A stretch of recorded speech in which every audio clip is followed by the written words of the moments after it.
कहानी शुरू होती है। दिखाया जाता है कि चारों तरफ जंग का माहौल है। यूएस आर्मी के सोल्जर यहाँ दुश्मनों से लड़ने में मसरूफ हैं और इसी वक्त दुश्मन उनके एक हेलीकॉप्टर को तबाह कर देते हैं, जिसकी वजह से वहाँ भगदड़ मच जाती है। एक सोल्जर जो कि ये सारी सिचुएशन संभालने की कोशिश में था, वो जैसे ही नीचे मुड़कर देखता है तो उसके दोस्त साथी किसी बम के हमले की वजह से अजीब तरीके से मारे वो मट्टी बनकर ढेर हो गए थे। ना तो उनका खून निकला था और ना ही उनकी बॉडी वहां रही थी। इससे पहले कि ये सोल्जर कुछ समझ पाता, यहाँ एक और धमाका होता है जिसके चलते ये सोल्जर बेहोश हो जाता है। उसे होश आया तो उसने अपने आप को एक जेल में पाया। उसके साथ क्या हुआ था, वो कौन था, यहाँ कैसे आया, उसे कुछ याद नहीं था। वो सारी चीजें याद करने की कोशिश करता है और इन सब सोचों से जैसे ही तंग आकर वो जोर से चिल्लाता है तो पास ही जेल में एक बैठी हुई लड़की उसे खामोश रहने को कहती है और बताती है कि अगर तुमने चिल्लाना बंद नहीं किया तो हम दोनों मारे जाएंगे। ये सोल्जर जेल की खिड़की उतारकर बाहर देखता है,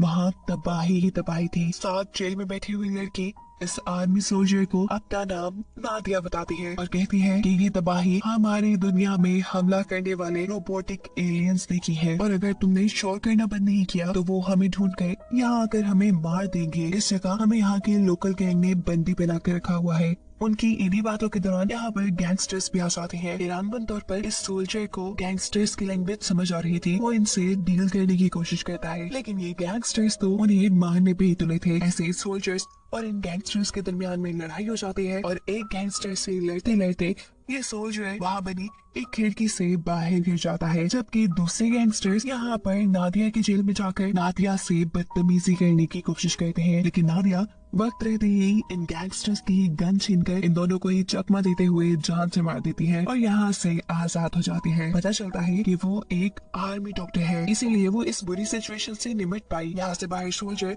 जो अभी तक गैंगस्टर से लड़ रहा था, वो अब उसी की गन लेकर उसी को मार देता है। ये गैंगस्टर्स का लीडर था। इस सोल्जर ने गैंगस्टर्स के लीडर को मार दिया था। ये देखकर पीछे से दूसरा गैंगस्टर जब अपनी इलेक्ट्रिक डिवाइस से सोल्जर पर हमला करने की कोशिश करता है तो हैरानकुन तौर पर सोल्जर को करंट लगने के बजाय जिस आदमी के हाथ में वो डिवाइस थी उसी को करंट लगकर वो मारा जाता है। सोल्जर हैरान था, उसे समझ नहीं आई कि ये सब क्या हो गया। अचानक वो दिखता है कि वहाँ भगदड़ सी मची हुई है, लोग इधर उधर भाग रहे हैं क्योंकि सामने से एलियन आ रहा था, वही रोबोटिक एलियन जिन्होंने जमीन पे हमला किया था।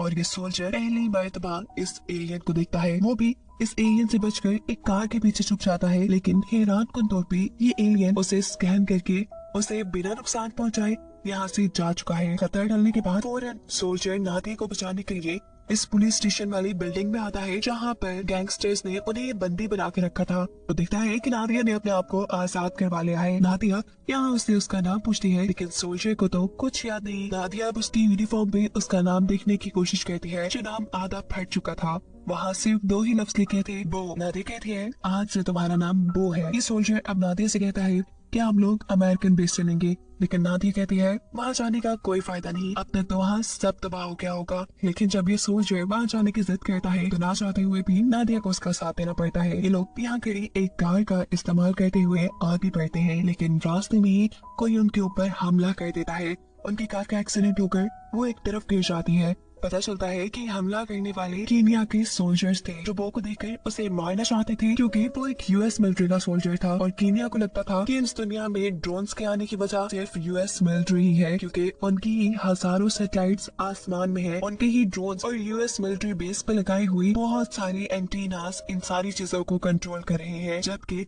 बाकी पूरी दुनिया का हर तरह का कनेक्शन कट गया है। इससे पहले कि कीनिया के सोल्जर उन्हें मार देते, या जो कीनिया का सोल्जर यूएस सोल्जर के करीब खड़ा था वो उसे अपने काबू में कर लेता है। वो उसी के हाथ में पकड़ी हुई गन का कंट्रोल अपने पास लेते हुए उसके दो साथियों को मारकर उसको बंदी बना लेता है। अब वो इन्हीं सोल्जर्स की गाड़ी लेते हुए आगे बढ़ते हैं। काफी दूर आने पे ये लोग देखते हैं कि रास्ते में बिजली की तारें बिछाई गई थी जो इन एलियन रोबोट्स के लिए फेंस का काम कर रही थी, ताकि एलियन रोबोट्स आगे ना आ पाए। ये लोग यहाँ से दूसरा रास्ता भी ले सकते थे, लेकिन तभी उन्हें फील होता है कि एक रोबोट उनके पीछे है और ऐसे अपनी जान बचाने के लिए इन्हें यही से गुजरना पड़ता है। कुछ ही दूर जाने पे इनकी गाड़ी खराब हो जाती है और इन्हें पता चलता है कि वो रोबोट अभी तक इनका पीछा कर रहा है। ये दोनों छुप जाते हैं और उस रोबोट के सामने आ जाते हैं एक आदमी और उसकी बेटी। वो रोबोट भी देरी से उस आदमी को मार देता है, जो देखकर इन दोनों को दुख हुआ। इससे पहले कि वो रोबोट उस बच्ची को भी मार देता, नादिया यहाँ पर गन चलाकर रोबोट का ध्यान अपनी तरफ कर लेती है। ये रोबोट इन दोनों को स्कैन करता है, लेकिन हैरान कुन तौर पे इन दोनों पे फिर भी हमला नहीं करता और पीछे मुड़कर वापस उस बच्ची को मार देता है। ये दोनों समझ नहीं पा रहे थे कि रोबोट ने इन दोनों को क्यों छोड़ दिया। इनके लोग अब पैदल ही आगे बढ़ते हैं और कुछ ही दूर जाने पे उन्हें किसी की आवाज आती है। जैसे ही ये लोग आवाज का पीछा करते हैं तो पता चलता है कि ये आवाज एक रेडियो से आ रही थी और अब यहाँ से अचानक कुछ लोग निकलकर इन्हें बंदी बना लेते हैं।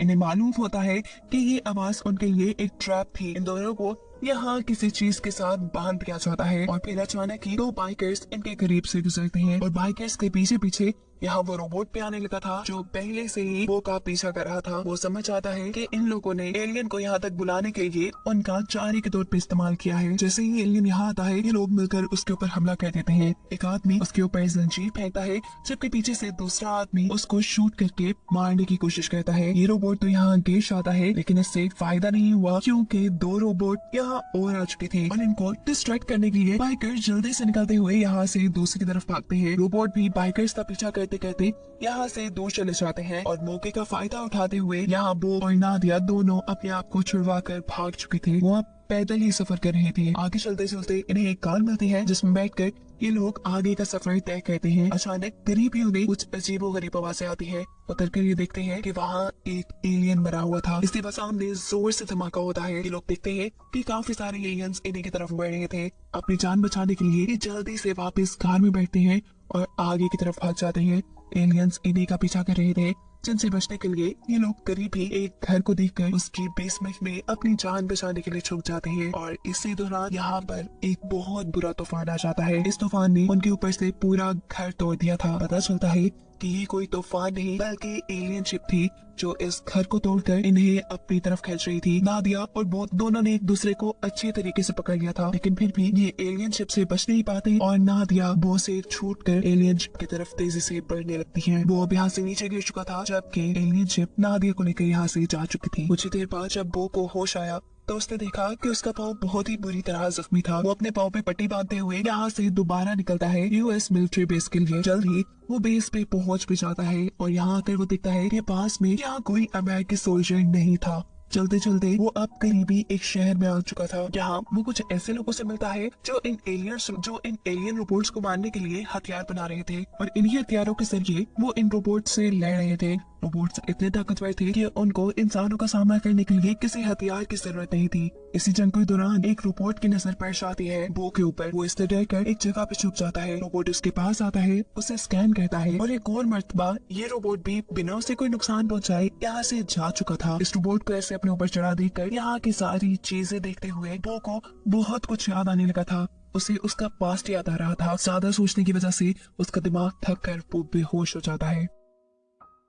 उसे होश आया तो वो एक आर्मी कैंप में था जहाँ उसके टांग के जख्म का भी इलाज कर दिया गया था। इस कैंप में कुछ आर्मी के लोग थे, कुछ शहर के लोग, तो कुछ साइंटिस्ट जिन्होंने मिलकर इन एलियन से लड़ने के लिए बहुत से हथियार और एक बहुत बड़ी मशीन बनाई थी। ये बड़ी सी मशीन या कह लें ये बड़ा सा वेपन उन एलियंस की एलियन शिप को तबाह करने के लिए था। अगर उनकी एलियन शिप तबाह हो जाती तो उसके साथ साथ सभी एलियंस भी मारे जाते। अभी ये लोग यही बातें कर रहे थे कि इन्हें पता चलता है कि बहुत से एलियन रोबोट्स उन्हीं के कैंप की तरफ आ रहे हैं। ये बात जानकर वो डर जाता है। उसे समझ नहीं आती कि जहाँ जहाँ वो जाता है एलियंस को उसके लोकेशन के बारे में कैसे पता चल जाता है और एलियंस सिर्फ उसी का पीछा क्यों करते हैं। दूसरी तरफ ये सब लोग भी कंफ्यूज है कि एलियंस को उनके इस खुफिया कैंप के बारे में आखिर पता कैसे चला। यहाँ वो इन लोगों के कैंप को गौर से देखने लगता है। जिस इंजीनियर ने एलियंस को मारने के लिए डिवाइसेस बनाई थी उसने यहाँ पे रोबोट्स के बहुत से स्केचेस भी बनाए थे। इन्हीं में से एक स्केच में वो देखता है कि एलियन ने किसी इंसान को पकड़ा है और ये देखते ही उसे सब आ जाता है कि कैसे जब एलियंस ने उनके करीब धमाका किया था तो उनमें से एक एलियन ने उसे पकड़ लिया था और उसने वो की बॉडी के अंदर कोई डिवाइस इंजेक्ट कर दी थी और इसी डिवाइस की वजह से ये एलियंस उसे ट्रैक कर पा रहे थे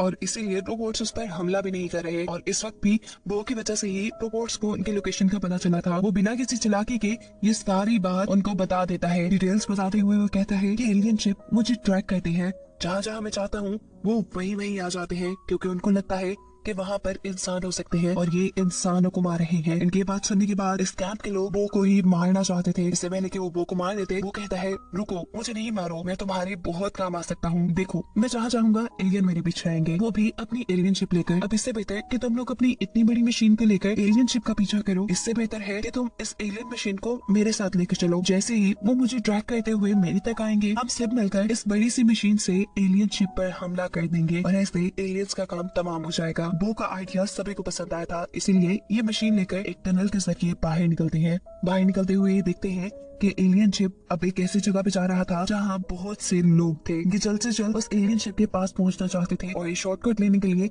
एक और पतले से टनल के अंदर चले जाते हैं। बदकिस्मती से एलियंस भी उनके पीछे आ चुके थे, जो पहले इनके 2 साथियों को मारकर एक तीसरी साथी को जख्मी कर देते हैं। अपने बाकी साथियों को एलियन से बचाने के लिए इनके ग्रुप का लीडर अपनी उस बड़ी सी मशीन से 2 एलियंस को तो मार देता है, लेकिन दिखता है कि एलियन की पूरी फौज अब उन्हीं के पीछे आ रही थी। इनकी वो साथी जो जख्मी थी, वो इनसे कहती है कि तुम सब वक्त रहते ही यहाँ से चले जाओ, मैं इनका सामना कर लूंगी। ये लोग बो के साथ उस बड़ी सी मशीन को लेकर इस टनल से बाहर निकल जाते हैं और उस तरफ पढ़ने लगते हैं जहाँ एलियन शिप है। यहाँ टनल के अंदर बहुत से रोबोट्स आ चुके थे और वो लड़की अपनी जान की परवाह किए बगैर यहाँ ग्रेनेड फेंक देते हैं, जिससे सभी एलियंस तबाह हो जाते हैं। और अफसोस की बात की थी कि वो लड़की भी मर जाती है। एलियन शिप के करीब जाकर वो और उसके साथ ही देखते हैं कि एलियंस ने सभी लोगों को बंदी बनाया हुआ था। अब ये लोग इन इंसानों के यहाँ होते हुए तो एलियंस पे हमला नहीं कर सकते थे, इसीलिए वो जो एक सोल्जर है वो जहर लड़ाता है और यहाँ एक एलियन पे बॉम्ब से हमला करता है, जिसकी वजह से सभी लोगों को यहाँ से भागने का मौका मिल जाता है। ये देखते हुए अब एलियन शिप इन लोगों के ऊपर हमला करने लगी थी। छोटे छोटे बॉम्ब से ये बॉम्ब्स इंसानों को भी लग रहे थे और इसी बॉम्ब के जरिए उनकी वो बड़ी सी मशीन जिसकी मदद से वो एलियन शिप को खत्म कर सकते थे, वो भी खराब हो जाती है। इंजीनियर दिखता है कि उस मशीन की बैटरी खराब हो गई है और इस टाइम पे उसे लग रहा था कि उसका मिशन बिल्कुल फेल हो जाएगा, क्योंकि यहाँ बिजली का कोई सोर्स भी नहीं था। इसी वक्त पर बो को याद आता है कि कैसे जब एक आदमी ने उसे इलेक्ट्रिक शॉक से मारने की कोशिश की थी तो वो आदमी खुद ही मर गया था। उसे अब रियलाइज होता है कि जो एलियंस ने उसके अंदर डिवाइस फिट की थी उसकी वजह से उसके अंदर इलेक्ट्रिसिटी को पास करने की पावर आ गई है। यही सोचते हुए वो जल्दी से इंसानों की बनाई मशीन के पास आता है। उसी मशीन के पास एक रोबोट बिठा वो रोबोट के ऊपर हाथ रख देता है। रोबोट का तेज करंट बो को लगता है, लेकिन वो इस सारे दर्द को बर्दाश्त करते हुए अपने दूसरे हाथ से उस मशीन को एनर्जी देता है। एनर्जी के मिलते ही ये मशीन एक्टिवेट हो जाती है। इसके अंदर से बहुत सी एनर्जी बाहर निकलती है जो ऊपर जाकर एलियन शिप को तबाह कर देती है। वो ने सारा दर्द सहते हुए एलियंस की एनर्जी को इस्तेमाल करते हुए एलियन शिप को तबाह कर दिया था। इस शिप के तबाह होते ही यहाँ सभी रोबोट्स का भी खात्मा हो गया था। वो की वजह से ही ये लोग एलियंस को हराने में कामयाब हो पाए थे। सभी मिलकर अपनी जीत का जश्न मनाते हैं, जिसके साथ ये कहानी ही खत्म हो जाती है।